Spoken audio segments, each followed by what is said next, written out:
Stock మార్కెట్‌లో time ఇంపార్టెంటా? లేదా price ఇంపార్టెంటా? చాలా చార్ట్స్ టైమ్‌ని ఫాలో చేస్తాయి. కానీ ఒక చార్ట్ మాత్రం టైమ్‌ని కంప్లీట్‌గా ఇగ్నోర్ చేసి ప్రైస్ మూవ్‌మెంట్‌ని మాత్రమే ఫాలో చేస్తుంది. అదే రింకో చార్ట్. మరి అది ఎలా వర్క్ చేస్తుందో ఈరోజు మనం నేర్చుకుందాం. రింకో అనే వర్డ్ జపనీస్ లాంగ్వేజ్ నుండి వచ్చింది. దాని మీనింగ్ బ్రిక్.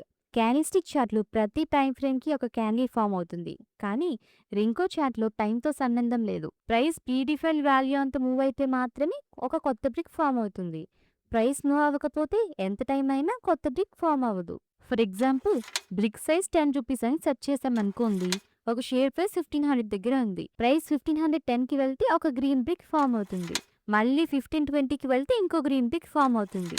కానీ 1515 దగ్గర తిరుగుతుంటే కొత్త బ్రిక్ క్రియేట్ అవ్వదు. అదే ప్రైస్ 1490కి పడిపోతే ఓ రెడ్ బ్రిక్ ఫామ్ అవుతుంది. రింకో చార్ట్ అసలు ట్రేడర్స్ ఎందుకు యూజ్ చేస్తారు?